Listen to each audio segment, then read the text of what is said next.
George the Steamroller was waiting for Percy to take him to a new workplace. George was being rude to Rheneas and Skarloey.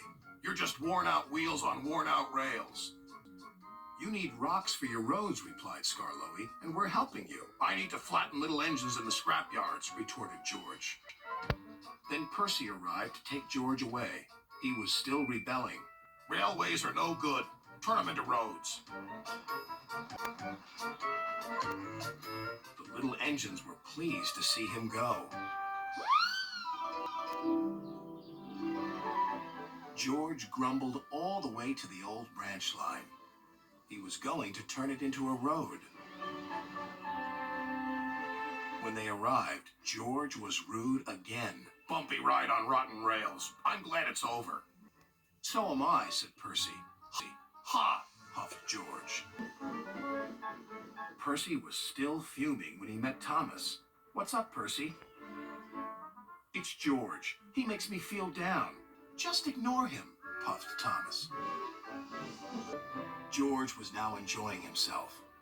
"Ripping up rails," he chortled. "What a life!" "What do you think of this, Thomas?" Thomas took no notice.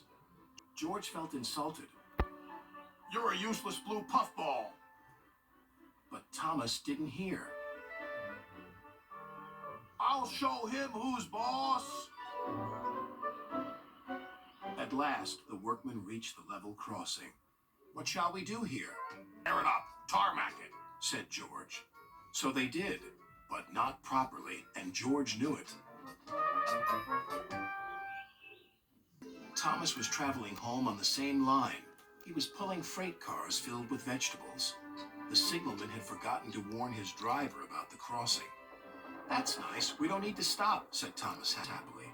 "Yes, we do," called his driver. But it was too late.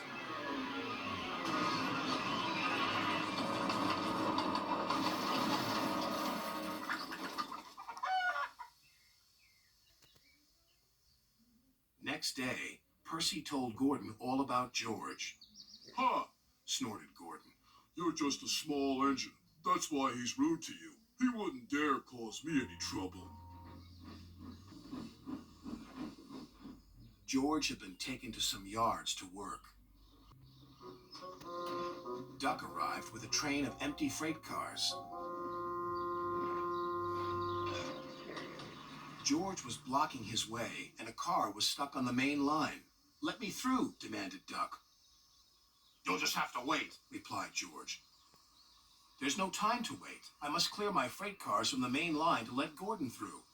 "Then he'll have to wait too," said George.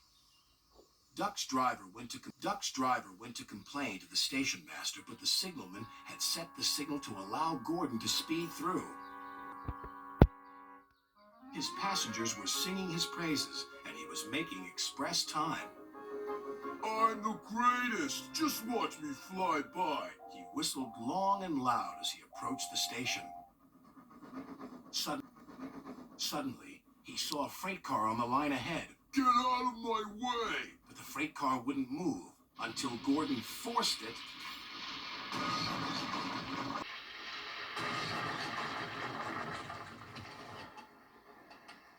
By accident. Gordon was worried that Sir Topham Hatt would be cross. He was, but not with Gordon.